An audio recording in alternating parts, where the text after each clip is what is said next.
Hey guys, Akiva here from Got to Slate again. Today with me I have John deVadoss. Am I saying your name correctly there? That's perfect. Thank you, Liam. Yeah. Who is the head of development for Neo. How are you doing, John? Very good. A pleasure and a true privilege to talk with you, Liam. Thank you for making time for me. Thank you very much. I mean, you've been involved in the industry for a long time. You had a long tenure in Microsoft. Do you just want to give us a little bit on your background? We already have a profile page for you on the website, so people can check that out if they want to know a bit more about you. But just a little bit on your background and kind of what you're focusing on at the moment. Yeah, certainly. Yeah, just to keep it brief, spent about 2 decades at Microsoft, Liam. I led the architecture work for the .NET Stack platform and tools, the architecture strategy for a number of years. In fact, long before it was even called .NET. And I also had the privilege of working on the incubation of Windows Azure, once again, long before it was called Windows Azure. So I've had, I guess you could say, the good fortune of building developer platforms at least twice in the past, reaching millions of developers, and very grateful for that. So currently, sorry, just to ask a question on that then. So when you were building that in the incubation period, I'm guessing, was that like pre-AWS? You were building into a market that wasn't really that mature then, I imagine. Oh, absolutely, yes. It was about the time when S3 was in the market. So AWS was really storage. Yeah, it was storage. And then, of course, eventually, they added compute and so on. But yes, very early. And so I could see the movie play, across those very, very interesting times for sure. Fascinating. And I think it's really, that's why I'm so keen to chat to you about some of the topics, because obviously that's kind of a changing of the guard within Web 2 and being involved in like the core infrastructure around that. And obviously cloud computing services run the entirety of Web 2 and arguably most of Web 3. So I think your inputs are going to be very, very interesting. So what are you working on at the moment? You're head of development at Neo. So what does that mean? Well, so I lead the tooling efforts for the broader N3 ecosystem. We have a small team here based in Seattle. And so the vision that we had, Liam, about a few years ago, was to provide a professional developer experience for blockchain developers that was comparable to, if not superior to, that we had built earlier for the likes of Azure and .NET. And given the fact that, me, the devs in my team, we had done this earlier, so that we knew from both sides, as the guys building the dev stack, and on the other side, the guys consuming and building apps on the dev stack. And we said, look, the state of the industry was pretty pathetic, to be honest. And for example, debugging smart contracts, when we began this about 2.5 years ago, Liam, non-existent.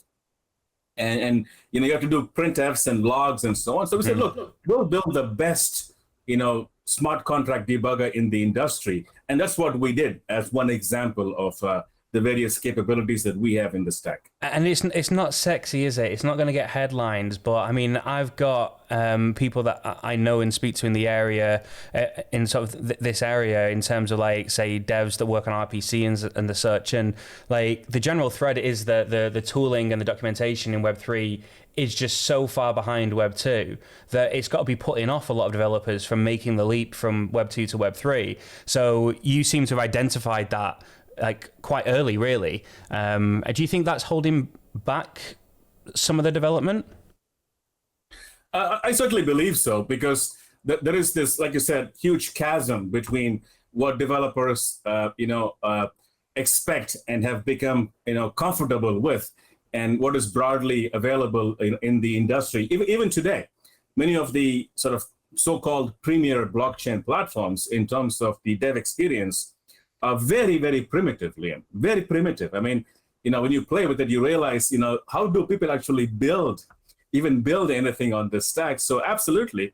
However, that's not the only constraint. I do think that developers, especially, as you say, Web 2 developers, are used to building on traditional platforms, which are not economic platforms. Whereas blockchains truly are economic platforms, meaning that you have intrinsic crypto economic protocols baked in. And that's a significant shift for traditional Web2 developers to grok and to sort of make that leap, if you will. So I would say clearly, yes, the dev experience is a fundamental part of it, but equally the understanding of how different economic platforms are compared to an Azure or an AWS, I would say is also a critical aspect of this shift.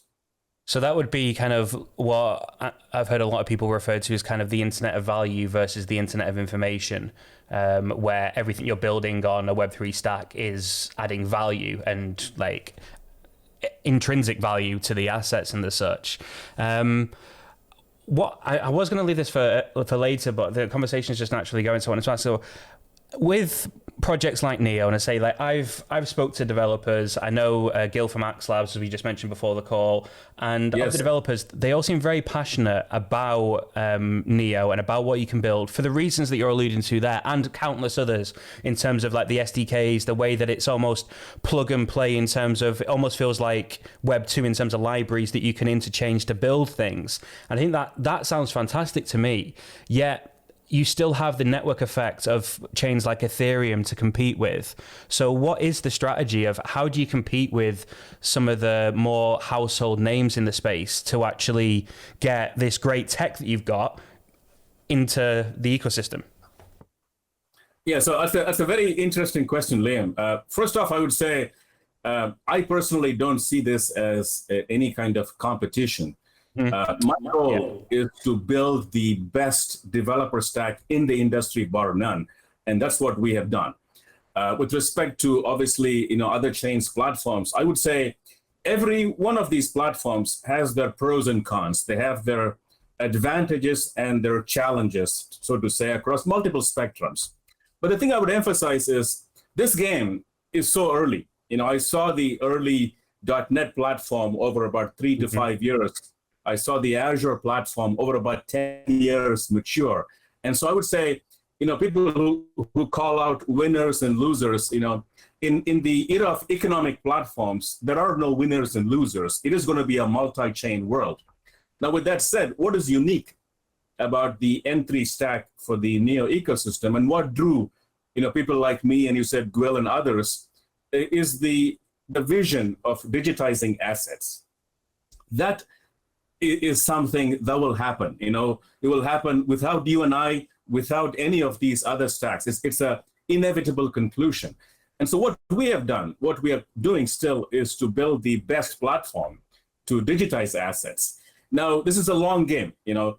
These kinds of shifts do not happen overnight. They do not happen even over a couple of years.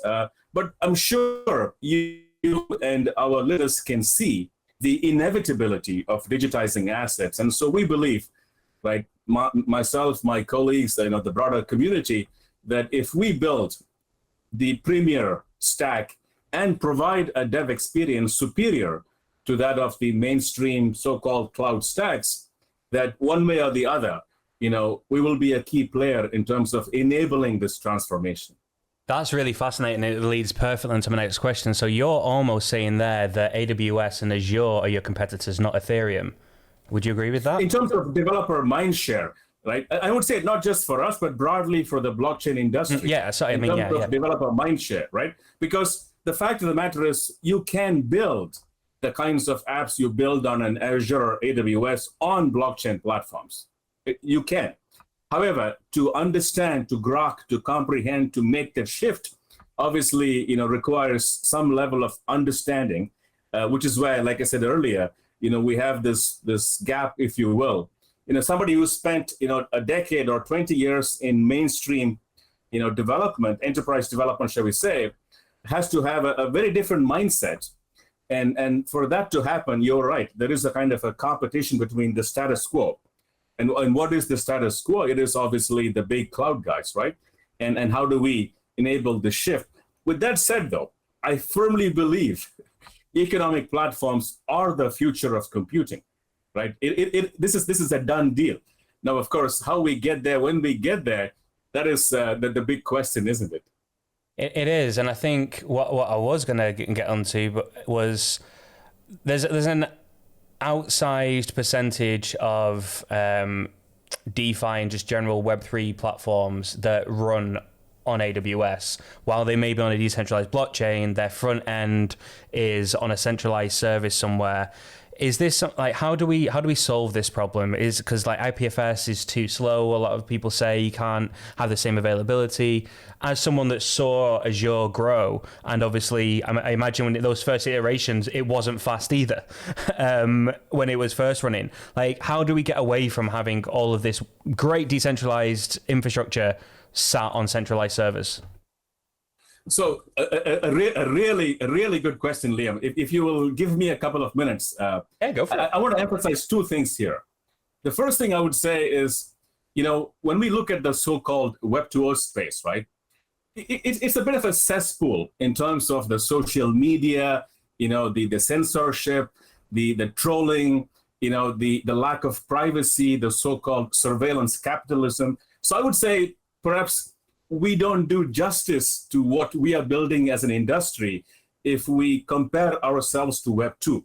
And so personally, frankly, I'm not as comfortable calling it Web 3 because it implies that somehow we are building and adding to Web 2. I would like to think that what we are building is quite distinctive because the blockchain stacks provide individual sovereignty in terms of data and more, which Web 2 never did and cannot, right? So that's the first thing I want to emphasize, right, in terms of how we compare and contrast. The second aspect, which you said earlier, in terms of decentralization, I also want to give you a slightly contrarian perspective.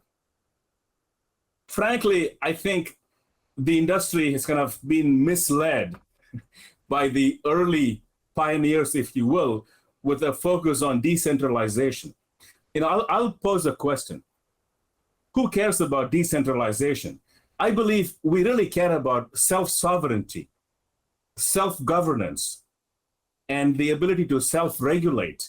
And that's what will enable a blockchain system, a platform, a stack to outlive its creators.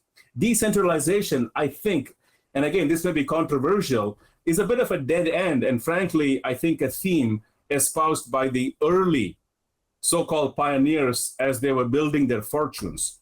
Personally, I would say, in terms of, like you said, IPFS and more, right? The key is to build self-organizing, self-regulating, systems and capabilities. And of course, there's going to be a trade-off in terms of what we get and what we give.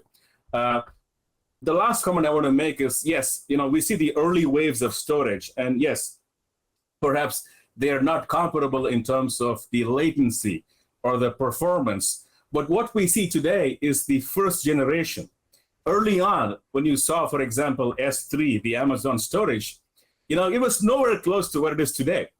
So I believe that we are perhaps comparing a very mature and maybe even a legacy set of capabilities in an Azure or an AWS with a set of very early emerging set of capabilities. But I would posit that perhaps decentralization is not the theme, should not be the theme, and cannot be the way to think about this. Rather, it is self-regulation, self-governing, self-reorganizing, and ensuring the sovereignty of the individual.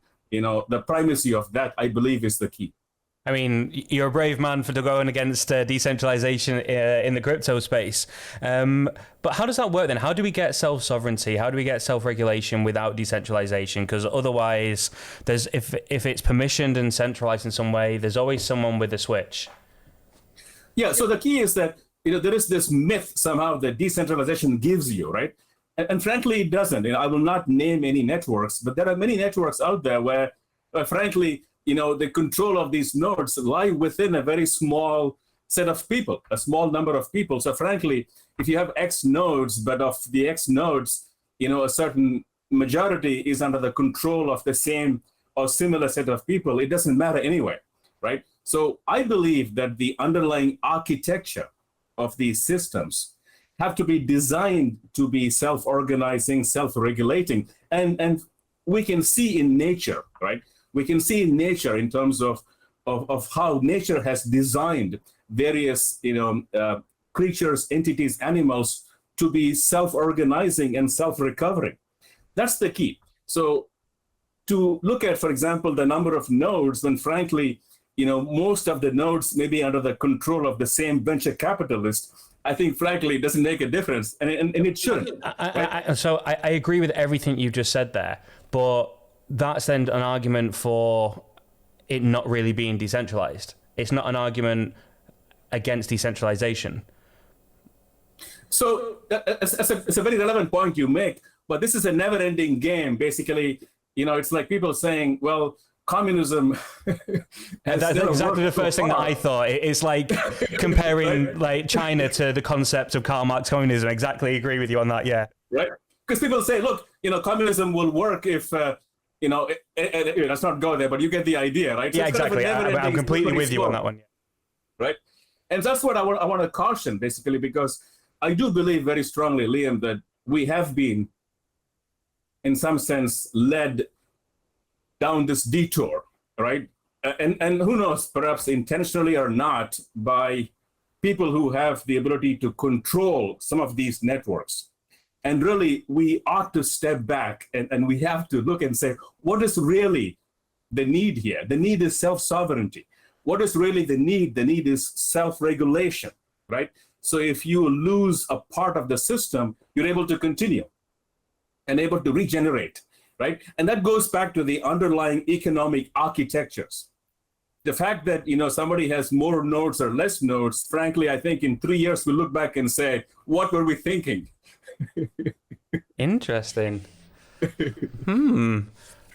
I'm intrigued. I still can't quite see how we get to self-sovereignty without some form of decentralization, but on the same level, you can always find a different solution. Yeah, the key word is, I would say, Liam, autonomy. Mm-hmm. Right? So park the word centralized or decentralized for some time. And by the way, you realize, and I'm sure our listeners realize, that decentralization will really go so far as we have more and more policy and regulation coming into bear, right? So I would say park the term decentralization, rather look at autonomy.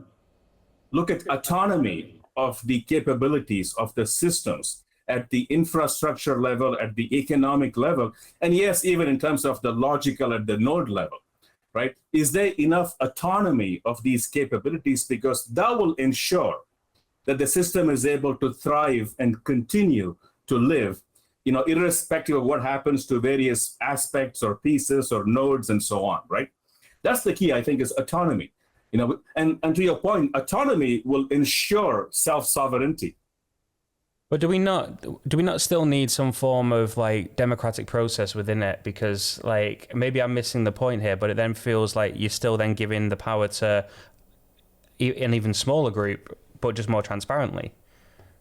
Not necessarily. So in fact, I would park any notion of people or individuals or groups, because that's kind of the legacy of this focus, this obsession with decentralization. Right? We look at autonomy, look at nature, look at starfish, look at how starfish have evolved, over centuries, over millennia, to be able to survive and grow, even if they lose a part of the, of their limbs or multiple aspects of their, of their capabilities. They're able to thrive, continue. So I believe we should go back to nature and look at the principles, the architectural models, in terms of self-reorganization. Now, what it is, frankly, we don't know yet, because we have been led, I believe, astray by this obsession with decentralization, which frankly is not true anyway, right? Because a system with X nodes, if 65% of that is controlled by essentially the same people with the same money bags, it doesn't matter anyway, right? So, I mean, for what you're talking about then, if I'm following, you'd surely need some form of AI involved to self-regulate and to because you're saying almost you want to create what you're calling an economic network that is self-sustaining and can evolve without the intervention of humans. Is that what you're basically advocating for?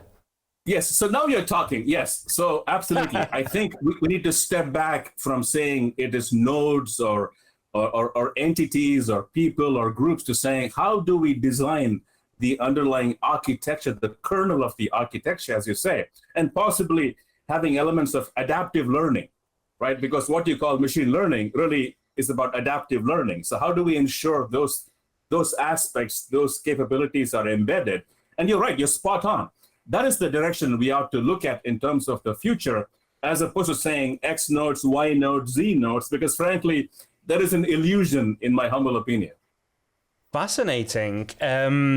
So on that, blockchain as a technology, there's people that have referred to it recently as being as big a breakthrough as like the light bulb or the internet. You've obviously seemed to have a slightly different take on some of the technology. You're utilizing words that aren't common within the sort of crypto vernacular. Do you believe that blockchain as an underlying technology is one of the biggest breakthroughs, or is it just a really slow SQL server?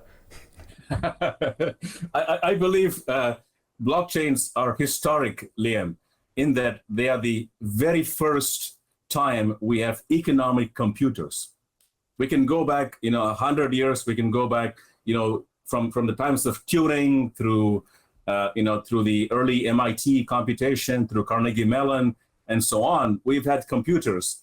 However, they've been passive, plumbing, inert computers. With blockchains, we have active economic computers. So I believe this is the biggest, the most impactful, and certainly in many ways the most the technology with the most ability to create socioeconomic transformation, the likes of which we have never seen before. With that said, you're right. I do believe that we need to go back and ask ourselves, what is it that we want from these systems? And to be deluded by saying X nodes, Y nodes, Z nodes, to me, is really very sad, right? These systems are socioeconomic computers, and let's use them to maximize, socioeconomic benefit, which goes back to, I think, again, self-sovereignty, self-regulation, right? Being able to, to ensure that my data is my data, to be able to ensure that my input and my output are commensurate, and you get the idea. You may be converting me slightly, John. You may be converting me slightly. I like the way you think. Like, I'm not sure. I need to process all of this, but yes, I do like the way that you think. So is this some of the stuff that you're using? So you're on the board of the GBBC. Is that what you're kind of utilizing that position? What does GBBC do, and what's your sort of role in it as a member of the board? Yeah, so there are many things I do in terms of my role in the blockchain space. As you said, I lead the dev tooling experience, in terms of the N3 ecosystem. I am a co-founder of the Interwork Alliance, Liam, about 3 years ago. And the thesis was that to enable this future of economic platforms which are self-regulating, self-governing, we need standards. We need interoperability. And I had done this earlier at Microsoft. I was part of the teams that built the web services standards. So I co-founded the Interwork Alliance with this express purpose. And about a year ago, we merged the Interwork Alliance, the Global Blockchain Business Council, GBBC. And I serve on the board of the GBBC. And you're right, yes. My goal in terms of my contributions is to enable the broader industry to have a fabric of interoperable specs and standards. Otherwise, we're going to end up with multiple islands, right? Islands of computation, but who cares, right? And all driven by this I guess you could say, this ambition, this vision of enabling economic computers to create socioeconomic transformation. Yeah, I don't disagree at all. And especially in terms of bridging assets to create that interoperability, the lack of standards or the poor standards like ERC 721 yep. is not really the best standard, I don't think. I think there's a lot of holes in that. And I mean, I would chat a lot with Vito from Solsea, and they're very big on trying to promote on the Solana ecosystem, like, again, better metadata, because ultimately NFTs are all about the metadata, and at the moment there's either no standard or a kind of yes. substandard system for things like adding 3D models into an NFT so that it can actually be used in a metaverse. Like at the moment, all of that stuff is like semi-attached to the NFT, but not really, and there's no standard so that you could bridge an NFT from Solana to Ethereum and then put it into your metaverse. I agree, all those things we need to find a way to come together, because by solving those standards, surely we also improve security as well, when we're not having to try and hack around it to make it work for us. Absolutely. No, you're spot on. I think very well said. You're right. In terms of building secure, interoperable, chains, platform stacks for the future, absolutely. And this is kind of what I do as a board member on the Global Blockchain Business Council. I also serve as a co-chair of the IEEE blockchain with a base out of Seattle. And so that again, I work with my colleagues in the IEEE Global Blockchain Initiative to ensure that we do our bit, our part to play to enable this future. Otherwise, we have this incredible, truly incredible innovation in terms of economic platforms, but we have to ensure that we are able to, to do our part, our bit, build on the shoulders of giants to ensure that over the next 3, 5, 7 years, we can truly realize the benefits of these economic computing platforms.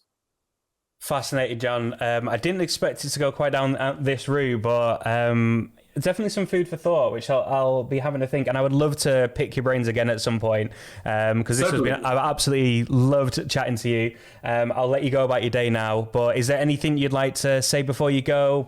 Any plugs or anything? Certainly, yeah. First, I want to thank you, Liam. Thank you for the questions and obviously for the discussion, because you pushed me in certain ways, and that's kind of how we had the very interesting discussion here. The one thing I want to sort of maybe close off is, there are many developers out there, and I would say, give it a spin, right? Give our tools a spin, try it out, and even, if you start off by reading code, right, it gives people a head start in terms of being able to participate, to contribute. There is this perception that somehow you have to be this super developer, to contribute, to give and to build. That's not true. There are obviously a small number of those, but I want to see, there are 21 million developers globally, Liam. I like to see more. I like to see even 10%, 20%, 30% of those 20 plus million developers, give these tools and stacks a platform, because I'm a developer. Why I do what I do is because, I love the developer tooling aspects. And so that's my one, request to close out. Fantastic, John. It's been an absolute pleasure, and I'll speak to you again soon.